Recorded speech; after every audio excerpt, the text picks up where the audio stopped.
Վաղը գլխավոր դատախազն է գալու խորհրդարան երկու պատգամավորի անձեռնքայլությունից ընկերու միջնորդությամբ կան թե որոշումներ ձեռքերում եւ ինչու հիմա առաջացան նման միջնորդության անհրաժեշտությունը։ Ոնց է դարձել ինչու հիմա պետք է չառաջանար։ Կապած լույս տարվա վավերացան գործը Հովիկ Աղազարյանի։ Տեսեք, ես այդ մանրամասներին չգիտեմ։ Հիմա տեսեք, եթե Տան Մարգարյանը օրինակ մասնակցեր ինչ որ ընտրությունների, պետք է ասեիք, ահա, ընտրությունների է մասնակցում, դրա համար հիմա եղավ։ Հիմա որևիցե բան չի կատարվում, ասում եք ինչի եք հիմա բանանում։ Դե ինչ կապ ունի։ Ուզում հասկանամ այդ բաները, որ ուզում եք կապեք, միշտ չի, հա, լինում է որ տենց ինչ որ նպատակ են ունենում, չեմ բացառում, պատմության մեջ եղել է որ նման բան եղել է, բայց ինչ եք ուզում կապեք այն բանը, ասենք հարյուրավոր, հազարավոր մարդկանց զանգում են, ասում են, գիտեք ինչ, ձեր այդ տուգանքի հետ կապված խնդիր կա։ Հիմա բռնել եք, կապել եք Գյումրվա տեխնացուներից մեկի հետ, որ իշխանությունը տուգանքի միջոցով փորձում է Գյումրվա տեխնացուի վրա ճնշում է։ Այսինքն ճնշման էլ ձև չկար, պետք է հենց այդ բանը տեղի ունենար։ Չէ, իհարկե չունեն։ Տեսեք, մի հատ բան ասեմ, ձեզ մի հատ տենց պատմություն կա, երբ որ վարչապետ Նիկոլ Փաշինյանը գտնվում էր ընդհատակում եւ որոշում կայացվեց, որ վարչապետը պետք է գնա դատախազություն, ես անմիջականորեն մասնակցություն եմ ունեցել այդ գործունեության մեջ եւ մեքենայով տեղափոխել եմ իրան դեպի դատախազություն, այն հայտնի տեսանյութը որ մտավ, ասեց՝ «Բարև ձեզ, ես Նիկոլ Փաշինյան», դրանից ուղիղ 3 օր հետո ես նամակ եմ ստանում դատախազությունից, որ ինձ հրավիրում են դատախազություն։ Ես մտածեցի, որ իրոք դա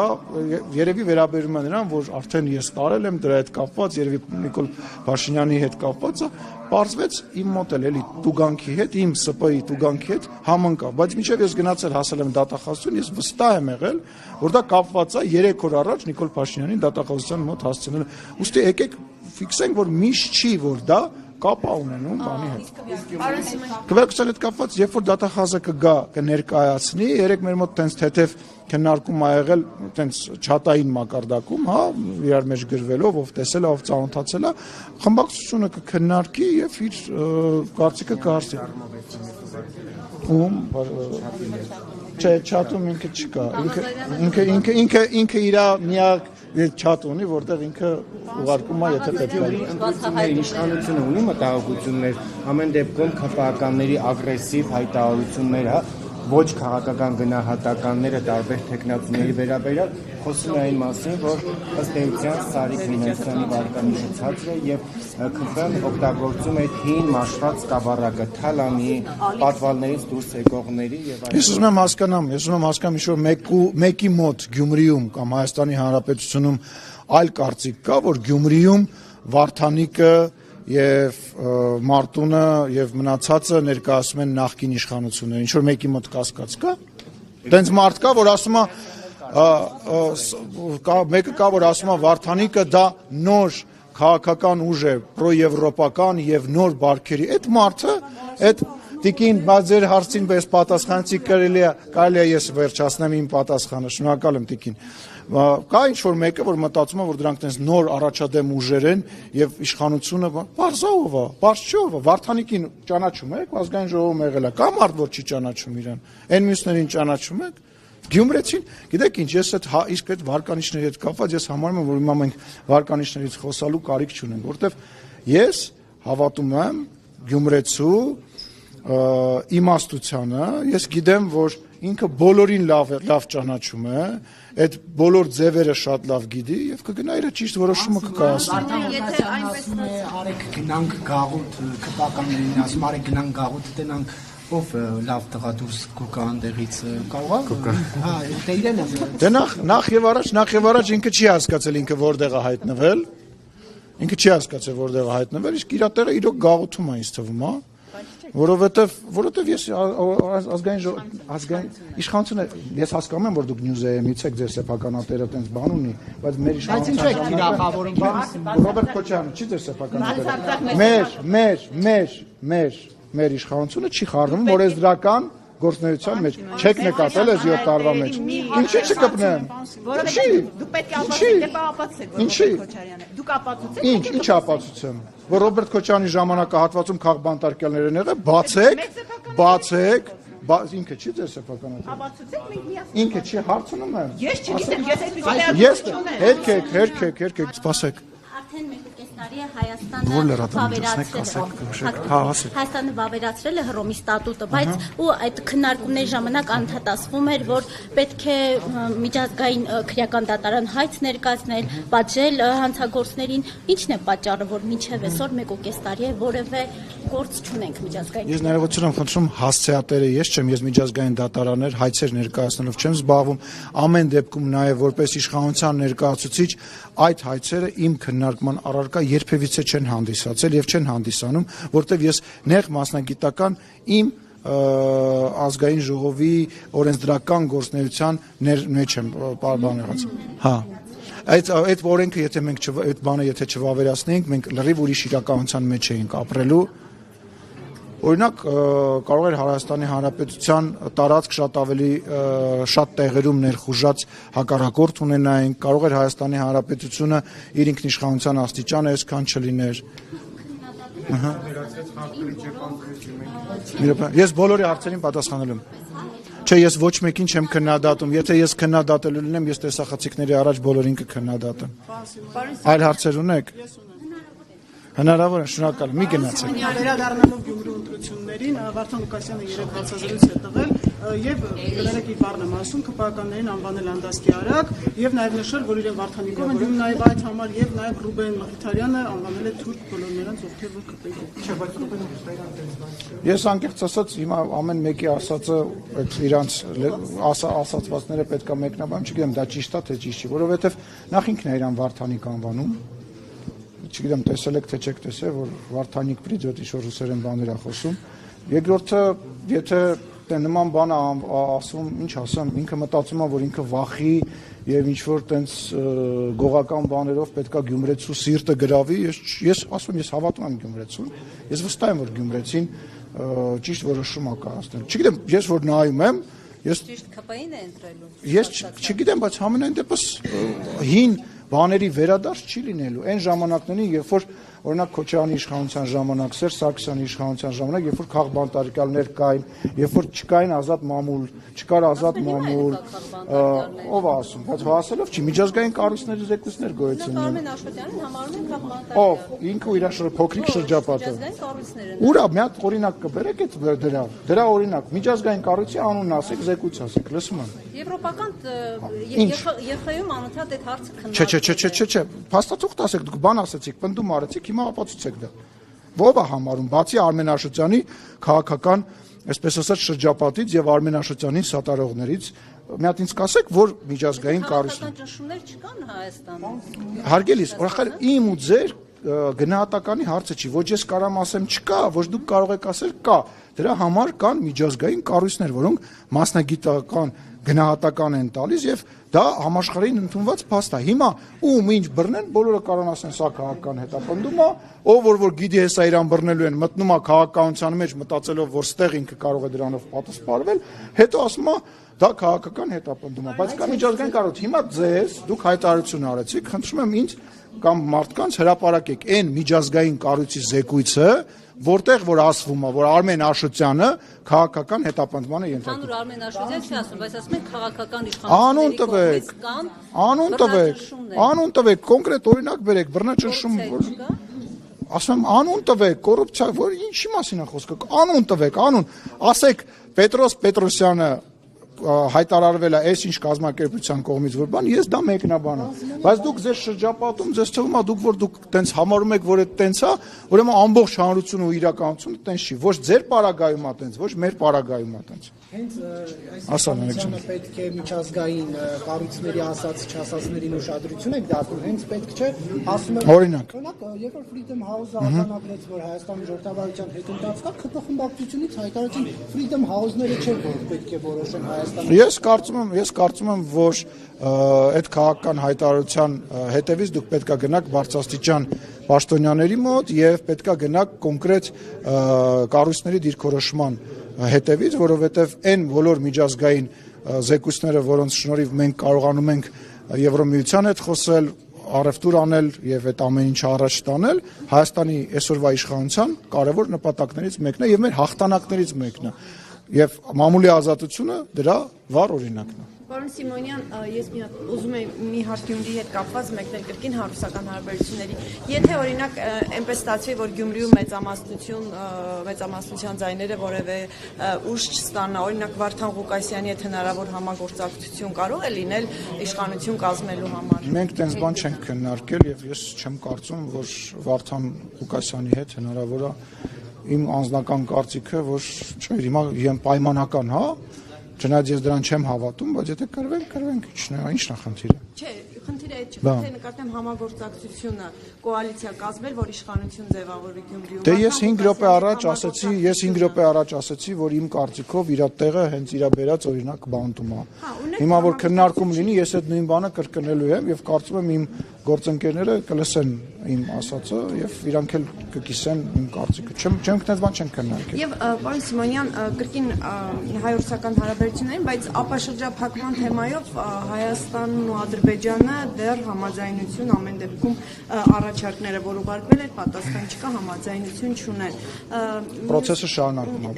Բոլոր տրեկերով քննարկումը շարունակվում է։ Հնարավոր է քննարկման արդյունավետության կամ այլ հանգամանքներից ելնելով վերադառնալ օրինակ այն եռակողմ ձևաչափին, որ գործում էր ապաշրջափակման հարցով ռուսական միջնորդությամբ։ Դες բան չի քննարկում։ Այս բան մենք չենք քննարկում ու չենք խոսած այդ։ Չգիտեմ այդ որտեղից եկել։ Ես անընդհատ այդ ռուսական ստվերը տեսնելու թե դրական թե բացասական առումով դադարեցրեք։ Փակեք այդ թեման։ Ասարիփ Սիմոնյան։ Սիմոնյան, ձեզ ասում եմ, որ դուք բոլոր ոլորտներում ձեր իշխանությունը ձախողել է ու գետ մի ոլորտ չկա անդիմություն։ Գետ մի ոլորտ չկա, որտեղ դուք աներկբա հաջողություններ արձանագրած ունեք։ Հիմա կարող եք վերհիշել, թե որ ոլորտներում ունեցել եք հաջողություն այս 7 տարիների ընթացքում։ Բազմաթիվ ազատությունների, իրավունքների տարբեր անվտանգային իդեպ այո, լուրջ եմ ասում։ Ինչի՞։ Դուք չէիք, որ պատերազմից անմիջապես հետո ասում էիք, որ նոր պատերազմա լինելու, որ հեսա հարձակվելու են Հայաստանը վերացնեն, որ նույն բանակցողը չի կարող բանակցել։ Դուք չէիք ասում, որ նույն բանակցողը իր հարցի,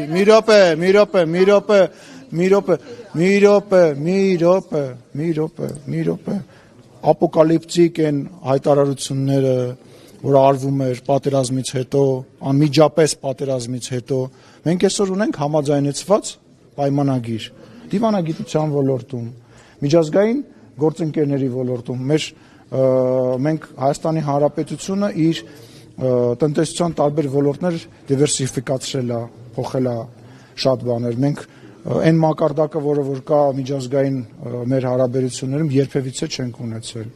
Մարդու իրավունքներ, խոսքի ազատություն, որ մեկ ասեմ, ասեք։ Դիվանագիտության հաջողությունը մեծ ո՞րն է եղել։ Դիվանագիտության հաջողությունն է, որ մեր երկրին, օրինակ, այն երկրները, որոնք որ գիտեն, որ մենք ՀԱՊԿ-ի անդամ ենք, այնուամենայնիվ զենք են վաճառում, դա հաջողություն չի։ Այն որ միջազգային դիտորդները քաղաքացիական Հայաստանի Հանրապետության սահմանին են կանգնած եւ դա բարձրացնում է Հայաստանի Հանրապետության անվտանգային մակարդակը։ Այն որ Հայաստանի Հանրապետության ձայնը լսելի է աշխարհով մեկ եւ մեր գործընկերները թե հայտարարությունների, թե աջակցության առումով, թե այն ծրագրերի, որոնք որ իրականացնում են, անում են, բայց ինչ էիք պատկերացնում, այսինքն ինչ պետքա լիներ, որ դեռ չի եղել միջազգային առումով, որ ձեզ հիմա այլ կարծիքի ա բերում։ Պայմանագրի ստորագրումից հետո ագրեսոր կողմը Ադրբեջաններ բոլորը հավասարության նշան դրեցին դիվանագիտությունը։ Ով հավասարության նշան դրեց։ Ով է հավասարության նշան դրել։ Ով է հակառակvan երկիր, որ ասենք հավասար։ Բոլոր որևիցե Հայաստանի Հանրապետության վրա հարձակման դեպքերը միակողմանի ձևով ուղիղ հայտարարություններով, հասցեական հայտարարություններով քննադատվել են միջազգային գործընկերների կողմից։ Դրա հետևանքն է, որ իրենք բան են ուղարկել, քաղաքացիական այդ առաքելությունն են ուղարկել։ Ու դուք մի բան ասեմ, շատ հնարավոր էր 2020 թվականի պատերազմից հետո եւ տենց պլան էլ կար եւ ես չեմ բացառում, որ այդ պլանը միգուցե ինչ-որ մարդկանց մտքում կա, որ ունենալ հայելային նույն իրավիճակը, որը եղել է 90-ականներից հետո, այսինքն ադրբեջանական զորքը պայմանական ինչ-որ տոկոս Հայաստանի Հանրապետության տարածքից զավթի, նստի եւ հռչակի, օրինակ այն ինչ-որ հիմա իրանք ասում են, այդ պլանն է եղել Հայաստանի Հանրապետության այլ միջազգային, այսպես ասած, միություններին միացնելու պլանն է եղել, Հայաստանի Հանրապետությունը մարիոնետային իշխանություն բերելու պլանն է եղել։ Դուք Հայաստանում եք ապրում, դուք այդ ամեն ինչը չգիտեք։ Մենք պատերազմից հետո մաքսիմալ ամեն ինչ արել ենք, ու ես համարում եմ, որ հենց միջազգայինն եք ասում։ Ամենահաջողված ոլորտը մեր մոտ միջազգայինն է։ Աննախադեպ բան է, որ հապկ երկիր անդամին որևիցե այլ երկիր, որը որ հապկից դուրս է,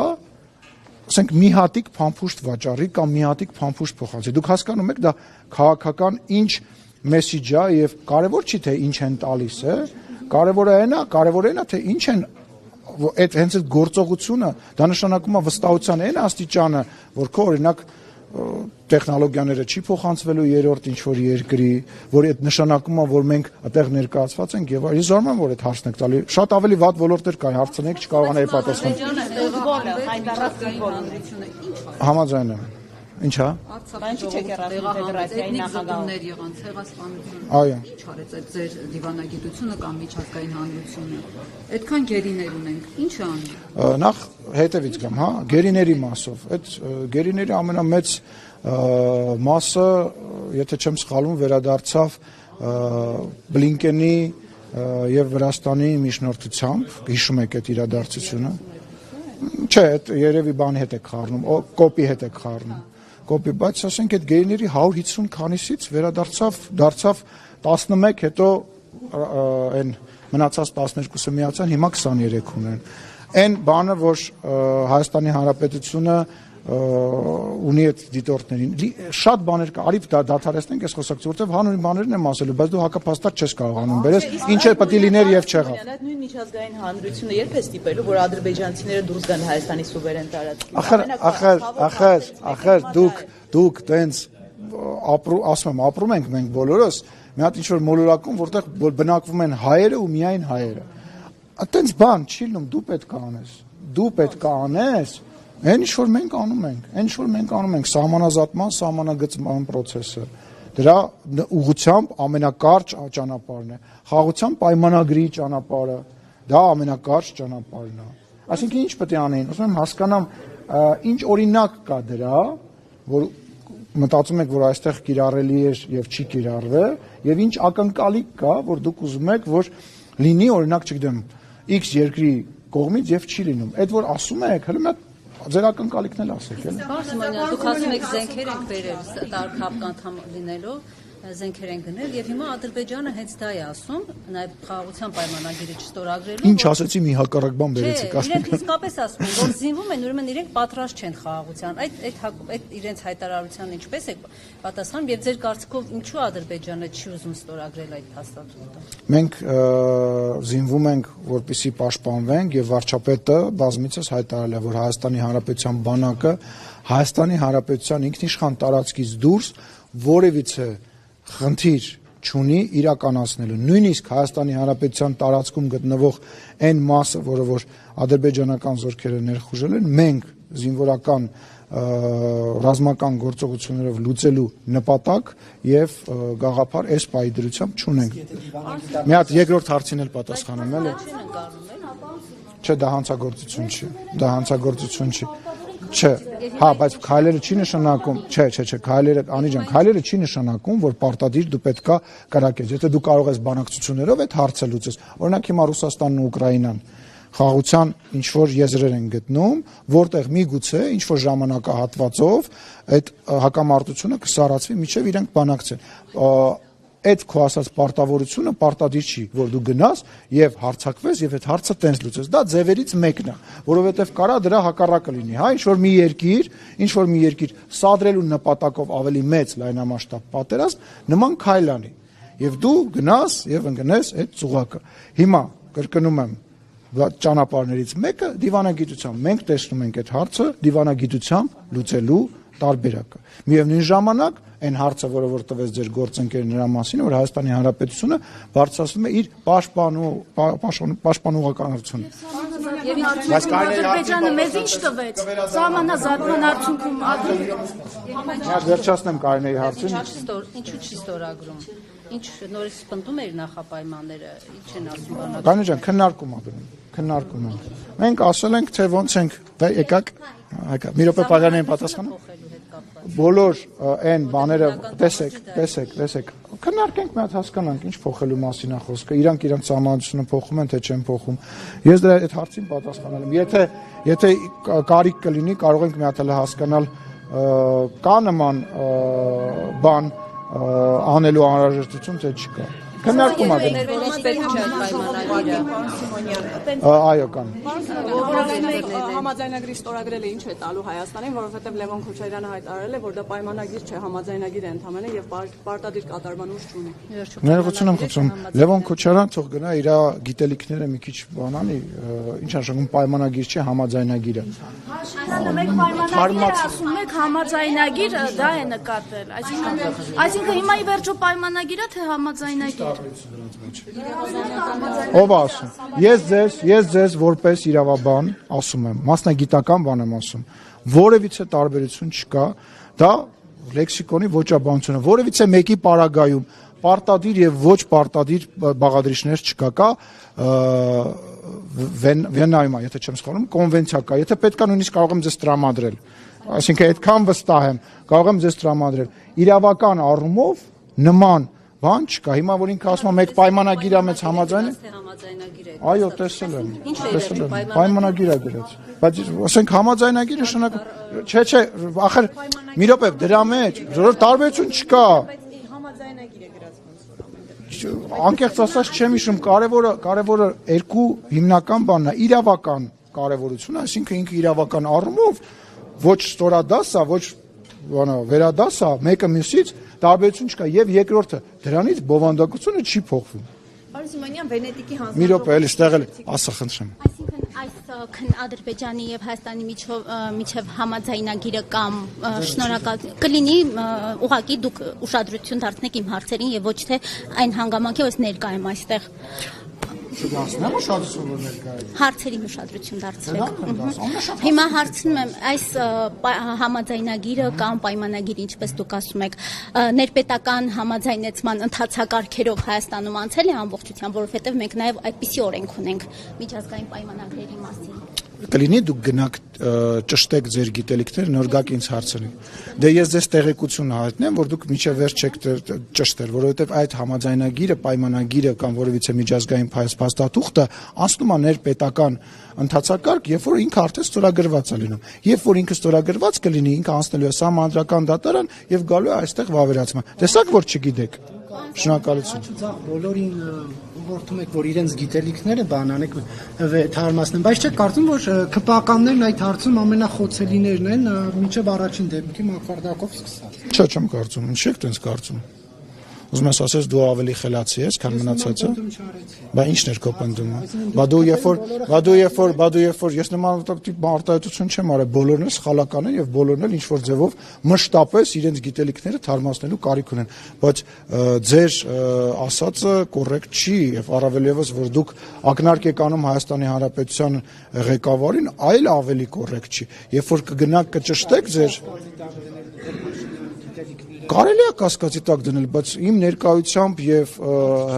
չէ, ոչ թե հարց մի տվեք, իմ ներկայությամբ նման կարամ վերջացնեմ ասածս։ Իմ ներկայությամբ նման հարց տալու պարագայում ակնհայտ է, որ ես դրան բացասական եւ շատ ավելի նյարդային եմ պատասխանելու, քան որևիցե այլ պարագայ։ Պարոն Սիմոնյան, Ինչ ժողովրդավարությունը չի թույլ տալիս, որ ազգային ժողովի նախագահը պատասխանի։ Ինչ։ Ես նյարդային պետքա չլինեմ։ Ժողովրդավարության գնաց ձեր գիտելիքները կճշտեք ու ինձ կսովորեցնեք, թե որտեղ է գրված, որ չի կարող նյարդայնանալ։ Ինչի՞։ Դուք այդ ով է տենց ասում։ Ես ներողություն եմ խնդրում, ԱՄՆ-ի նախագահ հիմա նյարդային է եւ զուսպա ամենադեմոկրատ երկրները, հա։ Բա ում հետ, որ երկրի, ժողովրդավար Անգլիայի երկրի ղեկավարը, Անգլիայի, բերում եմ Լսեք, որ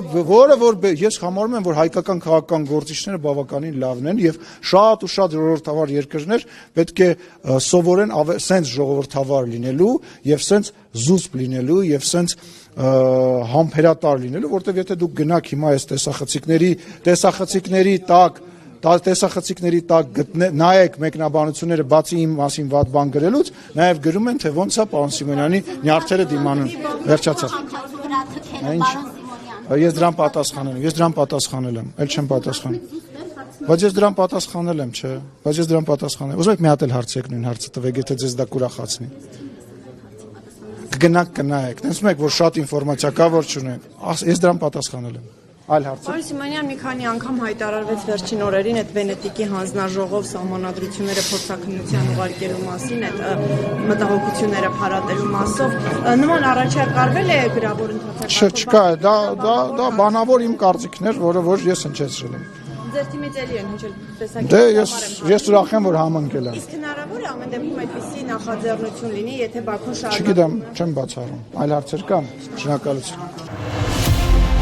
Քաղաքացիական պայմանագիր կուսակցություն Սարիկ Մինասյան Սարի պես Գյումրու թիկունքին Քաղաքացիական պայմանագիր Քվեաթերթիկ համար 1